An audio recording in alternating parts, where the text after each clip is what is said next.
Hai guys, Assalamualaikum warahmatullahi wabarakatuh.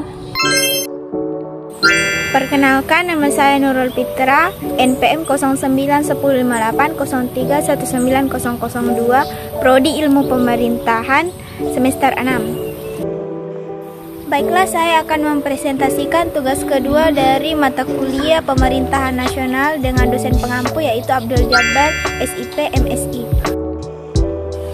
Adapun materi yang akan saya presentasikan yaitu konsep kekuasaan dan kewenangan lembaga-lembaga tinggi yang ada di negara Indonesia dan juga perbedaan sistem pemerintahan presidensial dan sistem pemerintahan parlementer. Pertama, konsep kekuasaan dan kewenangan. Kekuasaan merupakan kemampuan seseorang atau kelompok manusia untuk mempengaruhi seseorang atau kelompok lain sedemikian rupa sehingga tingkah laku itu menjadi sesuai dengan keinginan dan menjadi tujuan dari orang yang mempunyai kekuasaan tersebut. Selanjutnya, kewenangan. Kewenangan memiliki kaitan yang erat dengan kekuasaan. Kewenangan merupakan kekuasaan yang memiliki keabsahan atau legitimate power, sedangkan kekuasaan tidak selalu memiliki keabsahan. Kewenangan bersifat dinamis, oleh karena itu, kewenangan dapat berubah-ubah sesuai dengan sudut pandang pengakuan masyarakat. Selanjutnya, lembaga-lembaga tinggi di negara Indonesia.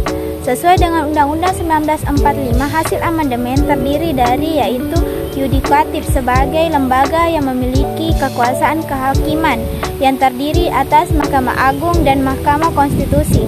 Selanjutnya ada lembaga eksekutif yang merupakan lembaga yang memiliki kekuasaan untuk melaksanakan peraturan perundang-undangan yang berlaku yang terdiri dari presiden dan wakil presiden. Selanjutnya ada lembaga legislatif yang merupakan lembaga yang membuat peraturan perundang-undangan yang terdiri dari MPR, DPR, dan DPD.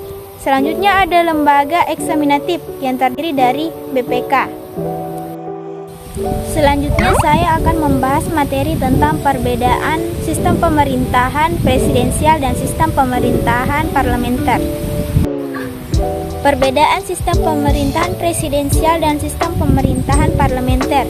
Untuk sistem pemerintahan parlementer, kedudukan kepala negara atau raja hanya berfungsi sebagai simbolis dan tidak dapat diganggu-gugat oleh kekuasaan legislatif. Kemudian kekuasaan legislatif lebih kuat daripada kekuasaan eksekutif.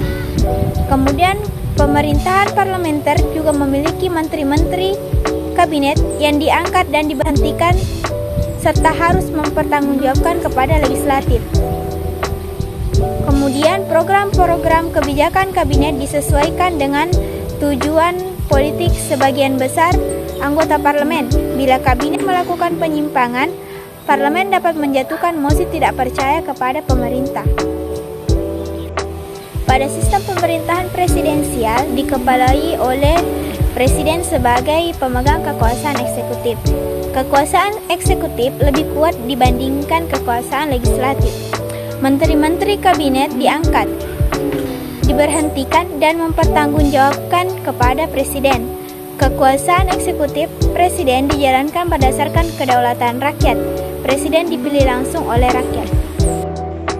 Adapun kata motivasi dari saya, bersyukurlah ketika merasa lelah, tidak semua orang bisa sekuat kamu.